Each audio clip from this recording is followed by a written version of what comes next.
Hello दोस्तों, नमस्कार, जय हिंद। स्वागत है आप सभी का एक और नए वीडियो में। और यह वीडियो रहने वाला है कि समीकरण किस प्रकार हल करें। काफ़ी बच्चों को दिक्कतें आती हैं कि समीकरण के सवाल नहीं हल कर पाते हैं। तो इस वीडियो में हम आपको बेसिक कॉन्सेप्ट से यानी कि निचले स्तर से ऊपरी स्तर तक हर चीज़ समझाने वाले हैं, कैसी भी समीकरण हो। इसीलिए हमने ये जो 4, 5, 6 सवाल तक लिए हैं, 5 सवाल लिए हैं, 6 बोल दिए, ठीक है। तो इसमें हमने हर प्रकार के अलग-अलग तरीके के सारे सवाल रखे हैं, जिससे आपका कोई भी डाउट हो वो आसानी से क्लियर हो जाए, ठीक है। तो इस वीडियो को आपको पूरा देखना है। इस वीडियो को देखने के बाद आपको कोई भी वीडियो समीकरण से संबंधित देखने की आवश्यकता नहीं पड़ेगी, ठीक है। तो आपको वीडियो पूरा देखना है। तो चलिए शुरू करते हैं पहले सवाल से, छोटे सवाल से, बेसिक से, ठीक है।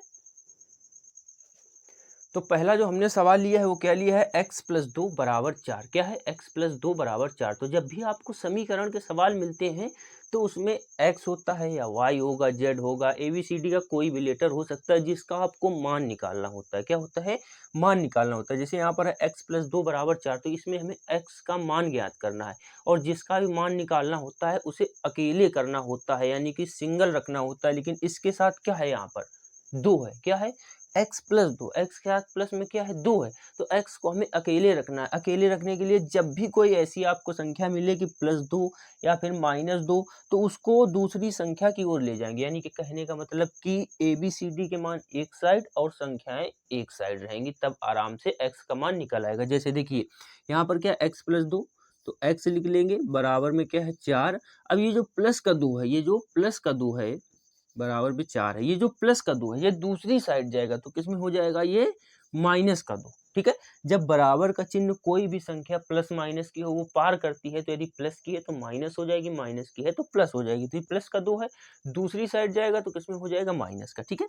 बराबर क्या हो जाएगा, 4 माइनस 2 लिखा है, 4 माइनस 2, 4 से 2 घटाएंगे कितना बचेगा, 2 बचेगा। कितना बचेगा, 2 बचेगा। तो x का जो मान निकल कर आएगा वो कितना निकल कर आएगा, 2, ठीक है।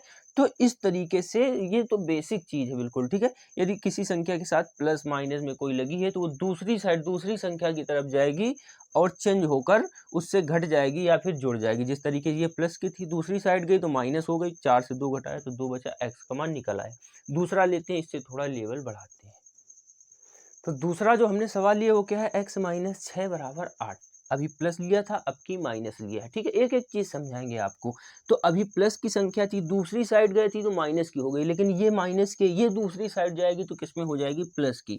तो x बराबर कितना हो जाएगा, 8, और प्लस का ये माइनस का था, दूसरी साइड जाएगा तो किसमें हो जाएगा, प्लस का 6। तो x बराबर कितना निकल आएगा, 8 6 14। कितना निकल आएगा, 8 6 14, ठीक है। तो ये हो गया दूसरा तरीका, ठीक है, दूसरा कॉन्सेप्ट। यहाँ से अगले सवाल पर चलते हैं।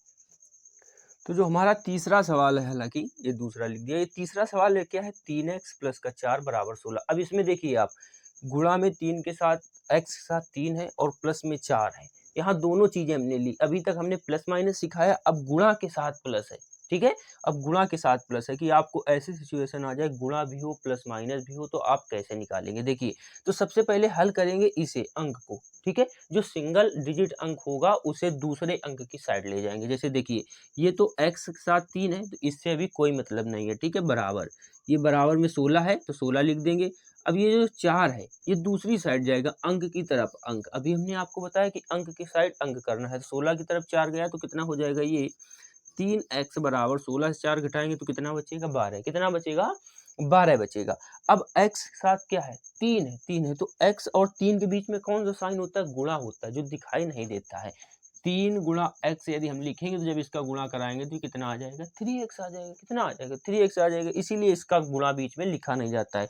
तो याद रखना है दूसरा ये, कि यदि किसी भी संख्या, कोई भी संख्या किसी x या y के साथ गुणा में है तो वो बराबर वाली संख्या की क्या जाएगी, भाग में जाएगी। कहाँ जाएगी, भाग में, डिवाइड में जाएगी। यानी कि x बराबर 12 बटे ये 3 बराबर में जाएगा तो कितना आ जाएगा, भाग में आ जाएगा, ठीक है। 12 के नीचे आ जाएगा, भाग में आ जाएगा। तो 12 को 3 से काटेंगे तो कितना आएगा, 3 चौको 12। कितना आ जाएगा, 3 चौको 12, 3 एकम 3, 3 चौको 12। एक नीचे लिखा नहीं जाता इसलिए डायरेक्ट हमने 4 लिख दिया। तो ये तीसरा सवाल था जिसमें गुणा भी था प्लस भी था। चौथा सवाल लेते हैं, ठीक है। तो अगला सवाल हमने नोट कर लिया, क्या है, x बटे 4 प्लस का x बटे 5 बराबर 27 बटे 20। अभी हमने प्लस लिया, माइनस लिया, गुणा, तीनों चीज़ें ली। अब हमने ले लिया क्या, ये भिन्न यानी कि बटे वाले, x/4 प्लस का x/5 बराबर का 27/20। हर चीज़ क्लियर होगी इस वीडियो में, बस आपको पूरा देखना है और एक-एक चीज़ नोट करनी है स्टेप बाय स्टेप, ठीक है? तो जब भी ऐसी सिचुएशन आए तो सबसे पहले हम लेते हैं नीचे वाली संख्याओं का एलसीएम, ठीक है? नीचे वाली संख्याओं का एलसीएम। इन दोनों का एलसीएम लेंगे तो कितना हो जाएगा एलसीएम हमारे पास, 5 चौको 20। कितना हो जाएगा, 5 चौको 20। 5 का गुणा x के साथ कराएँगे, तिरछा गुणा, देखिए 5 का गुणा x के साथ, 4 का गुणा x के साथ। तो 5 का गुणा x के साथ कराएँगे तो कितना आ जाएगा, 5x प्लस का 4 का गुणा x के साथ कराएँगे तो ये आ जाएगा 4x बराबर कितना है, 27/20। कितना है, 27/20। अब देखिए यदि बराबर संख्या है, एक जैसी संख्या है तो वो कट जाती है। देखिए यहाँ भी नीचे 20 है, यहाँ भी नीचे 20 है, तो 20 से 20 कट जाएगा, 20 से 20 कट जाएगा, क्या बचेगा ऊपर, 5x और 4x। तो 5x और 4x मिलकर कितना हो जाएगा, 9x हो जाएगा। कितना हो जाएगा, 9x बराबर में कितना है, 27x, 27 लिख देंगे, ठीक है?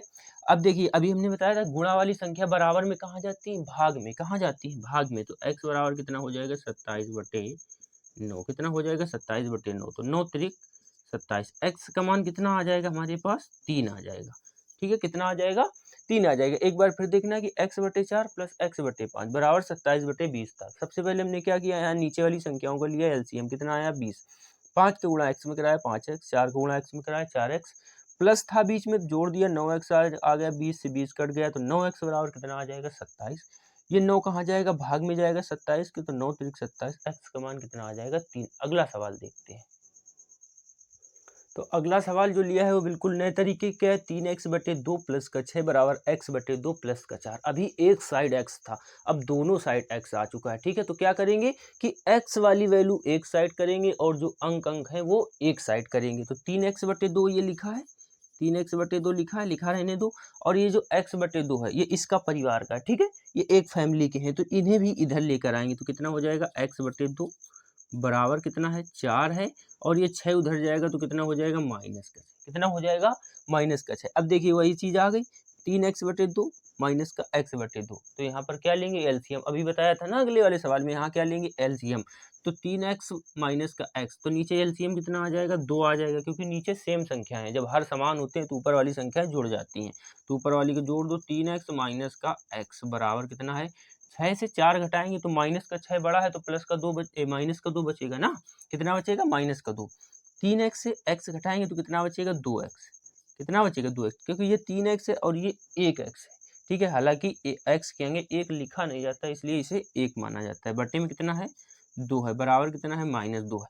अब देखिए ऊपर 2 नीचे 2, ऊपर 2 नीचे 2, तो ये कट जाएँगे 2 से, 2 कितना बचेगा, केवल x बचेगा। तो x बराबर कितना आ जाएगा, -2, ठीक है? तो 5वें सवाल में आपको क्या सीखने को मिला कि यदि x इधर भी है, उधर भी है, तो x एक साइड लाएँगे, अंक इधर भी है, उधर भी है, तो अंक एक साइड ले जाएँगे और x का मान आसानी से निकाल देते हैं। एक सवाल और देखते हैं बिल्कुल अलग तरीके का।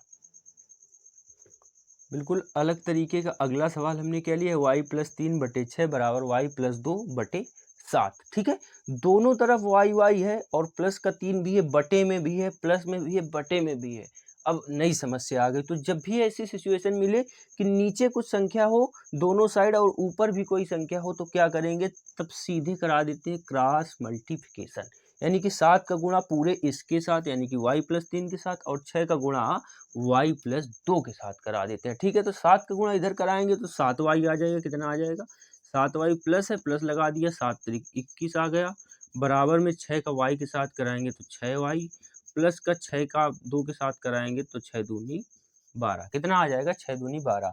अब वही सिचुएशन आ गई, y इधर भी है, y का मान इधर भी है, तो y वाली चीज़ें एक तरफ लेकर आएंगे तो 7y इधर है और 6y उधर है, तो दूसरी साइड आएगा तो कितना हो जाएगा, माइनस का 6y, ठीक है?